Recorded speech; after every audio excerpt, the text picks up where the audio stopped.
तीनों वैक्सीन में कौन ज्यादा प्रभावी है या फिर तीनों वैक्सीन लेने चाहिए? नहीं, तीनों लेने की ज़रूरत नहीं है। ये जितनी भी वैक्सीन हैं सभी की क्षमता एक ही होगी। सारी वैक्सीन बेहतर हैं। वैक्सीन लगवाने के बाद क्या मास्क लगाने की जरूरत नहीं होगी? क्योंकि वैक्सीन जब हमने लगवा लिया तो क्या ये जरूरी है कि कोविड प्रोटोकॉल का पालन किया जाए?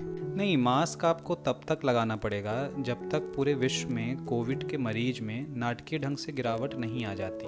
वैक्सीन लगाने के बाद भी आपको कोविड के नियमों का पालन तो करना ही होगा। अगर मुझे कोविड हुआ था और मेरे अंदर एंटीबॉडी है तो क्या फिर भी वैक्सीन लेने की जरूरत है? जी हाँ, फिर भी वैक्सीन लेने की ज़रूरत है क्योंकि वैक्सीन आपके शरीर में एंटीबॉडी और टी सेल्स की क्षमता को और बढ़ाएगा। अगर मुझे कोई एलर्जी है और मैं दूसरी दवाइयाँ भी लेती हूँ तो क्या वैक्सीन लेना उचित होगा? जी हाँ, बिल्कुल वैक्सीन लगवाना चाहिए और वैक्सीन के साथ आपकी दवाइयों का कोई लेना देना नहीं है। इसलिए ज़रूरी है कि अगर आप कोई दूसरी दवाइयाँ भी ले रहे हैं तो वैक्सीन ज़रूर लगवाएं। अगर मेरी इम्यूनिटी कम है तो वैक्सीन लगवाना चाहिए या नहीं? जी हाँ, आपको ज़रूर वैक्सीन लगवाना चाहिए, चाहे आपको कोई भी गंभीर बीमारी क्यों ना हो। वैक्सीन लगवाना सुरक्षित है क्योंकि ये आपकी इम्यूनिटी बढ़ाएगा। छोटे बच्चों के लिए क्या ये वैक्सीन सेफ होगी?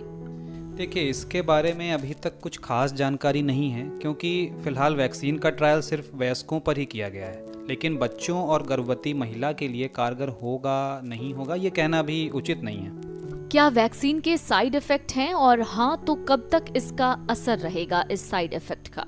कोरोना वैक्सीन का कोई सकारात्मक या नकारात्मक प्रभाव होता है तो ये अच्छा है क्योंकि इससे ये पता चल जाएगा कि वैक्सीन को आपका शरीर प्रतिक्रिया दे रहा है। जहां वैक्सीन लगाई गई है वहां दर्द होना, बुखार, थकान, ये सारे आम साइड इफेक्ट्स होंगे जो करीब मुझे लगता है 24 से 48 घंटे में खत्म हो जाएगा। वैक्सीन कितने दिनों तक कारगर होगी? देखिए, अभी तक जितनी भी कोरोना की वैक्सीन का ट्रायल चल रहा है वो 2 डोज वाली है। अभी जो वैक्सीन आने वाली है उनकी पहली डोज के 4 हफ्ते बाद दूसरी डोज लेनी होगी। तो 2 डोज लेने के बाद इम्यूनिटी विकसित हो जाएगी, मगर ये कह पाना बहुत मुश्किल है कि यह इम्यूनिटी कितने दिनों तक रहेगी। फाइजर वैक्सीन की अगर बात करें तो 2 खुराकों के बीच 21 दिनों के अंतराल का सुझाव दिया गया है और एस्ट्राजेनिका वैक्सीन के लिए 2 खुराकों के बीच 28 दिनों का अंतराल सुझाया गया है। भारत बायोटेक ने बताया था कि क्लिनिकल ट्रायल के दौरान 28 दिनों के अंतराल पर उसके वैक्सीन का दूसरा डोज दिया गया है। तो कुल मिलाकर कहें तो 6 महीने या 1 साल तक वैक्सीन कारगर रहेगी।